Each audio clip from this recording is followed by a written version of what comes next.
To reduce population, every 15 years God releases millions of monsters. Humanity tried to fight them, but monsters are stronger, people can only hide. The film begins with a story about the so-called First Judgment Day. Then, from the depths of the earth, from ordinary minds, hordes of monsters poured out. They killed millions of people, destroyed cities. A real war began with these monsters, and in the end, they were exterminated. On the site of the former wells, protective installations were built, gates, which are designed to protect people from repeated intrusions. 15 years have passed. The world was able to recover a bit from the experience. One of those who were lucky enough to survive is Laura. She works at the school. She has a persistent but unsuccessful male friend, Milton, whom she periodically refuses dates. Most likely, the reason for this is resentment towards her ex-husband, Dave. He was not with Laura during the day of judgment, and she, pregnant, had to survive on her own. Dave and Laura have a son, 15-year-old Tyler. He disappears all day at the skate park with his friends and his girlfriend, Maddie. In his spare time, he plays computer games and is a bargaining chip in the difficult relationship between his father and mother, who broke up immediately after his birth. Meanwhile, the situation is heating up. An eclipse is approaching, and this is one of the heralds of a possible monster invasion. In addition, seismic activity has increased, protective dome personnel are conducting emergency checks, and there is very disturbing news in the news. Mass extinction of fish began everywhere. The same thing happened the day before the First Judgment Day. Migration is another alarming signal. Everything is repeating itself, as it was 15 years ago. Tyler is spending the weekend at his dad's when the phone rings. Dave gets a call from his old friend Ted. He is sure that the new Judgment Day will be tomorrow. He insists that Dave urgently take the family and come to his shelter before the eclipse. Meanwhile, the first monster appears under the protective dome, quietly sneaking up the stairs. At this time, Laura calls Dave. She has also seen the news and demands that Dave bring Tyler home. Milton has reserved a shelter, and she's sure it's the only thing that can save them. Dave reassures her that he is the father and Tyler is safe with him. Tyler receives a text, reads it, and quietly leaves the house while his father is talking. Laura is in a panic. Dave's house is not secure and he must bring Tyler to her immediately. Dave agrees. He goes to Tyler's room, but he's not there. Milton rushes Laura. The shelter is filling up, they need to hurry. She explains that she can't find Tyler. Milton uses his phone number to find him at the skate park.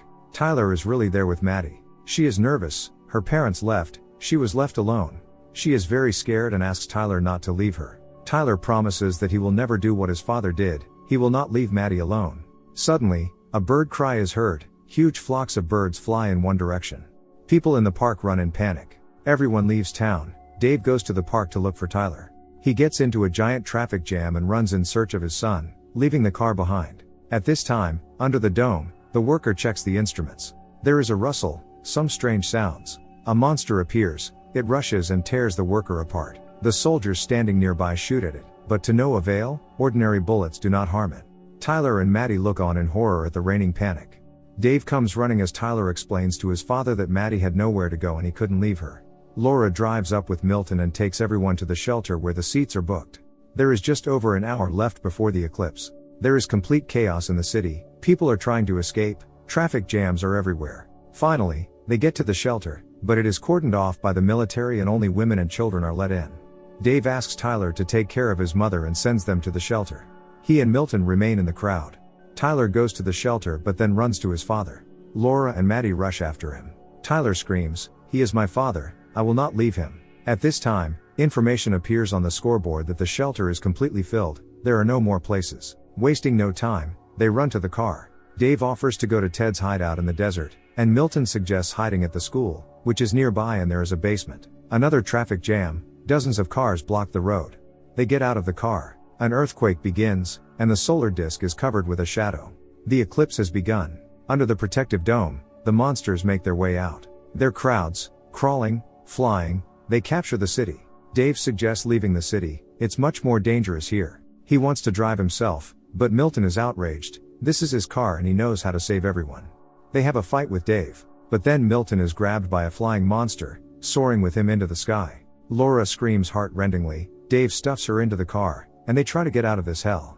They drive along the canal. Dave reassures the children, everything is fine, we will get out. The car is running out of gas. Dave wants to find a replacement for it. There are several cars ahead. Dave gets into one of the cars. An elderly man hid in the back seat. He glances at a huge bloody monster that looks like the skeleton of a bull. He is very close. The bull passes by the car without noticing them. and begins to chew on the lying body. Dave very quietly rolls the car back to Laura and the kids. Now both cars are standing side by side, but they need to somehow get over to a new one. Meanwhile, the bull noticed them. Then the man gets out of the car, sprinkles the bull with salt from the jar that he was holding in his hands. The bull stopped. The kids and Laura managed to run into Dave's car. Then the bull rushes at the man and tears him to shreds. But Dave manages to drive away from there. Hordes of monsters flock to the city from all sides. Dave is driving down an abandoned road in the mountains. They drive up to Ted's hideout. It is really sound and looks like a concrete bunker. There are cameras on the roof, but no one reacts when they knock. The doors are closed. Ted is sitting behind the monitor. A gun is put to his neck. Someone is standing behind. Monsters run in a herd along the mountain. They rush straight to the shelter.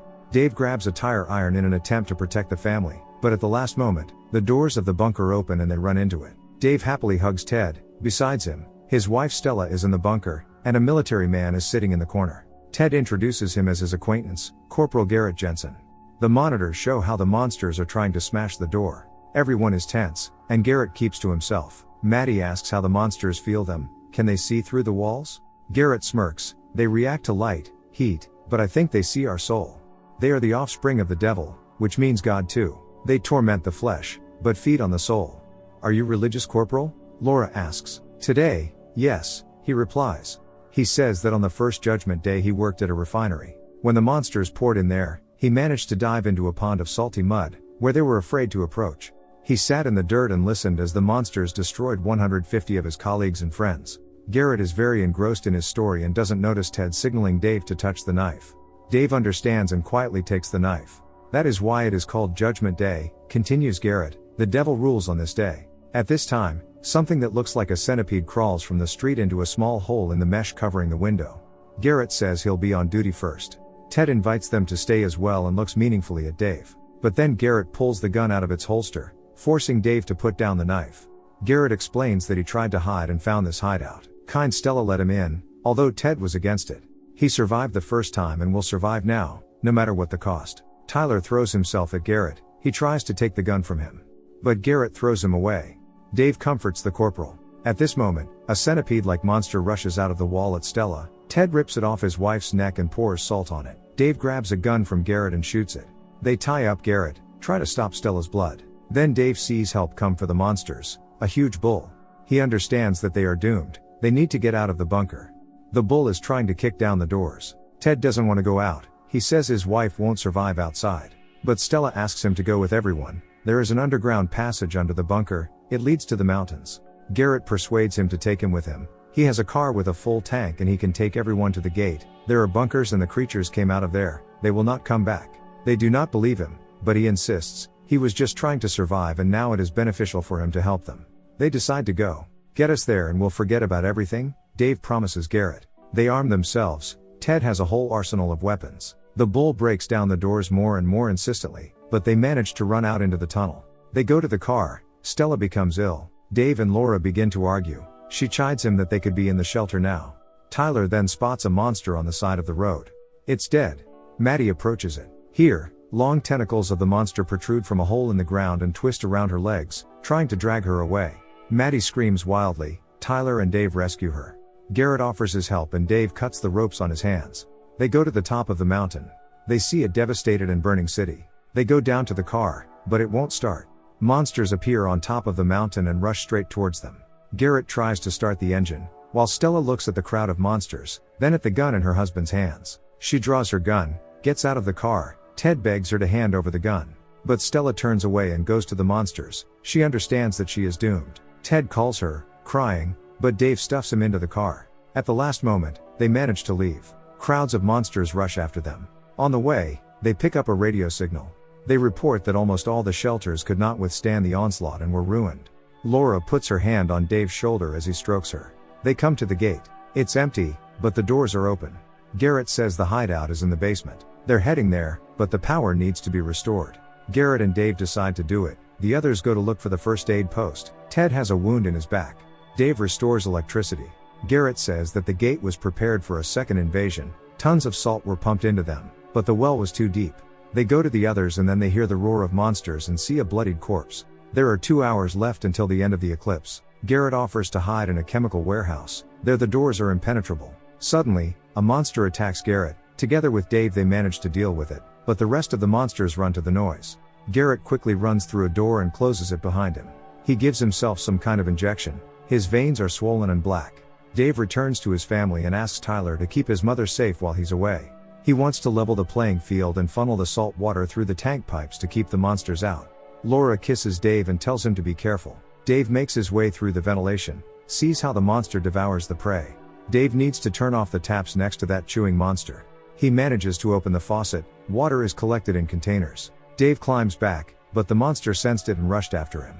Dave fights back, sprinkles it with salt, and the monster crumbles to dust. Meanwhile, the others had already been hunted down and surrounded by monsters. Tyler shoots back. Then Dave's voice is heard from the loudspeaker. He asks to turn on the fire alarm. The monsters have surrounded them. They are getting closer. Ted tells Tyler, "Protect the family, son," and goes at the monsters with an axe. Several monsters pounce on him at once. Tyler shoots back. Bloodied Ted tries to fight back. Tyler runs out of ammo. He turns on the fire alarm. Jets of salt water hit from all sides. They fall on the monsters and they crumble into bloody dust, squealing in pain. They are saved, but Ted is dead. The eclipse ends. All monsters return through the gate back. Children with Laura run out to some area. Garrett is standing there with a gun. He shoots Tyler. "It's not our world anymore. He won't survive anyway. God has a day off," he says and aims again. Laura tries to cover her son with her body. Dave runs in and hits Garrett in the head with a fire extinguisher. Dave throws himself at Tyler and Laura. Here, a huge monster appears from below. It lunges at Garrett, who was closer to it, and slowly swallows him whole. They run into the medical unit, make a salty mixture in a cylinder. The monster is getting closer. It kicks down the doors, but Dave manages to throw a canister of concoction at him. It explodes, the monster roaring wildly and crumbling to ash. Laura hugs Dave. They don't believe they've been saved. Embracing, both couples go outside. The world is ravaged, but the monsters are gone. Maybe this is another respite, but one thing is clear: life will be reborn and light will always defeat darkness.